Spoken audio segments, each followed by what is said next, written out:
안녕하세요. 시니어 봄날 인생입니다. 요즘 영양제 챙겨 드시는 분들 정말 많으시죠? TV나 인터넷에서 이 영양제 먹으면 젊어진다, 혈관이 깨끗해진다는 광고를 보고 비타민, 오메가3, 칼슘, 마그네슘까지 식탁 위가 약국처럼 변한 경우도 많습니다. 그런데 여기서 꼭 기억하셔야 할 사실이 있습니다. 영양제는 약이 아니라 보조제입니다. 우리 몸에 필요한 만큼만 섭취했을 때 효과가 있고 과하면 독이 될 수 있다는 사실을 잊으시면 안 됩니다. 오늘은 영양제를 과다 복용했을 때 어떤 부작용이 생기는지, 그리고 어떻게 안전하게 먹어야 하는지 알려드리겠습니다. 영상을 보시기 전 구독과 좋아요를 눌러주시면 영상 제작에 큰 도움이 됩니다. 알림도 설정해 두시면 빠르게 정보를 받으실 수 있습니다. 그럼 시작하겠습니다. 삶의 두 번째 봄, 시니어 봄날 인생. 1. 첫 번째, 비타민 과다 복용 부작용. 먼저 가장 많이 뜨시는 비타민입니다. 1. 비타민 A. 비타민 A는 눈 건강, 피부 건강에 좋다고 알려져 있죠. 하지만 많이 먹으면 과두통, 메스꺼움, 건조증, 비늘같이 벗겨지는 피부, 탈모, 설사 등을 일으킬 수 있으며 임산부의 경우 기형아 발생 위험이 있고 흡연자에게서는 폐암을 유발할 수 있습니다. 2. 비타민 D. 요즘 햇볕이 부족하다고 비타민 D를 많이 챙기십니다. 하지만 비타민 D는 지방에 녹아 몸속에 쌓이기 때문에 과다 복용하면 혈액 속 칼슘이 지나치게 높아져 신장 결석, 혈관 석회화, 심장 질환을 일으킬 수 있습니다. 또 구토, 식욕 부진, 근력 약화의 부작용이 있을 수 있고 인, 칼슘이 수치가 높아져서 부갑 상성이 능계도 이상이 나타날 수 있다고 합니다. 3. 비타민 C. 피부와 피로에 좋다는 비타민C는 과다 복용 시 속쓰림 등의 위장관 문제와 신장 결석이 생길 수 있으며 비타민C는 철분 흡수를 촉진하는데 비타민C 과다 복용으로 철분 흡수가 과도하게 이루어지면 혈액 내 철분이 쌓여 장기 손상과 혈색소증 같은 철분 대사 질환을 일으킬 수 있습니다. 4. 비타민 E.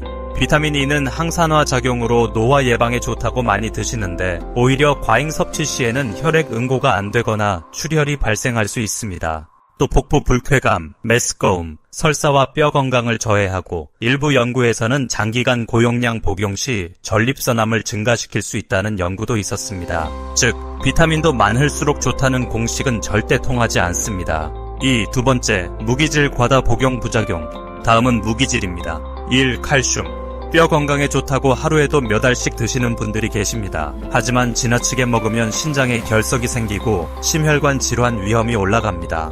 게다가 고혈압 환자의 경우 고혈압약과 칼슘을 같이 복용하면 혈관이 석회화되어 협심증, 심근경색 같은 위험이 높아집니다. 그 외에도 기억력 저하, 정신혼란, 근육경련과 무감각의 부작용이 일어날 수 있습니다. 2. 철분.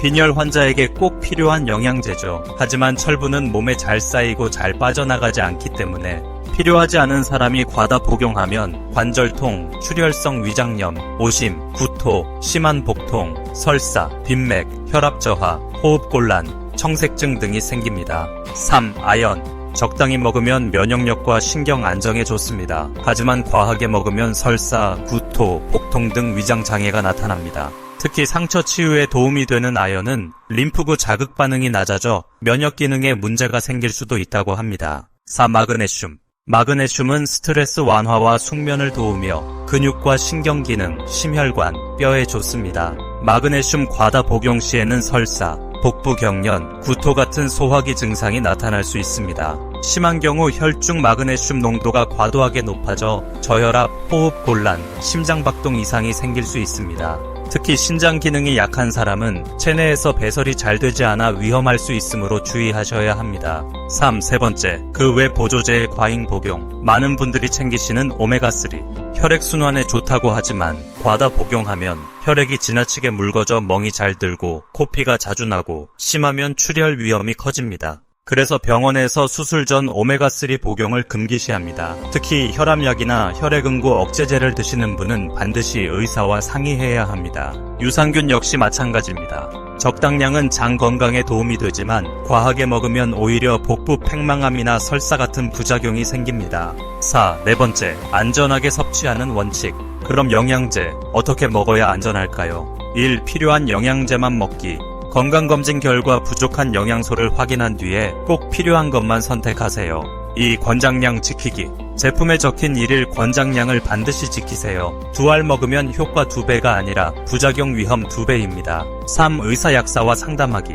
특히 만성질환으로 약을 드시는 분은 반드시 전문가와 상의해야 합니다. 약물과 영양제가 서로 부딪힐 수 있기 때문입니다.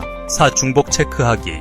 여러 제품을 동시에 먹을 때는 성분이 겹치는지 확인하세요. 예를 들어 종합 비타민에 이미 비타민 D가 들어있는데 또 별도로 복용하면 과잉이 될 수 있습니다. 5. 음식으로 먼저 챙기기.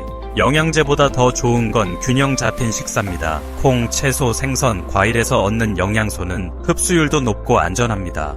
영양제는 건강을 위한 보조수단이지 만병통치약이 아닙니다. 내 몸에 필요한 만큼만 섭취해야 약이 되고 과다 복용하면 오히려 건강을 해칠 수 있습니다. 오늘 집에 있는 영양제 다시 한번 확인해 보시겠어요? 혹시 중복되거나 권장량을 넘겨 먹고 있진 않은지 꼭 점검해 보시기 바랍니다. 영상이 도움되셨다면 좋아요와 구독 부탁드립니다. 감사합니다. 시니어 봄날 인생이었습니다.